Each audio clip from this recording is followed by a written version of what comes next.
دیر مہربانی اللہ دیر مہربانی دیر مہربانی السلام علیکم جناب. اس وقت میں یار حسین کا جو گرلز کالج ہے اس کے سامنے کھڑا ہوں اور تھوڑی سی انفارمیشن دوں گا.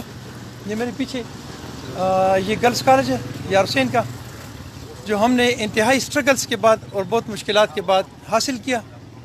اس میں میرے اور میرے اس علاقے کے جو ہمارے دوست ہیں ان کی بچیاں پڑھتی ہیں. 2017 میں اس کا آغاز ہوا اور اس کا مسئلہ یہ ہے کہ اس میں جو بس ہے وہ بس جو ہے وہ ورکنگ کنڈیشن میں نہیں. یہ کہتے ہیں کہ اس کی بیٹریاں خراب ہیں. دوسری بات یہ کہ بس جو ہے وہ اس کو یوز نہیں کیا جا رہا، گو کہ وہ میرے ٹیکس کے پیسوں پہ بنا ہے، عوام کے ٹیکس پہ بنا ہے، لیکن اس کو یوز نہیں کیا جا رہا. دو میرے سوالات ہیں. ایک تو یہ کہ 2017 میں کھلنے والا یہ جو کالج ہے تو اس کا بس جو ہے اس کی وہ ورکنگ کنڈیشن میں کیوں نہیں ہے. دوسری بات یہ کہ یہ کہتے ہیں کہ اس کا ڈرائیور نہیں ہے.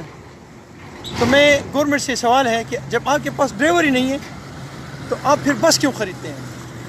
2017 2018 2019 تک آپ ایک بس کے لیے ایک ڈرائیور کی اپوائنٹمنٹ نہیں کر سکے.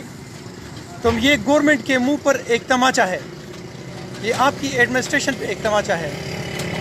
میں گورنمنٹ سے پرزور اپیل کرتا ہوں کہ میرے اس کالج کے جو بچیاں ہیں تھوڑا سا میں پھر پوائنٹ آؤٹ کروں گا.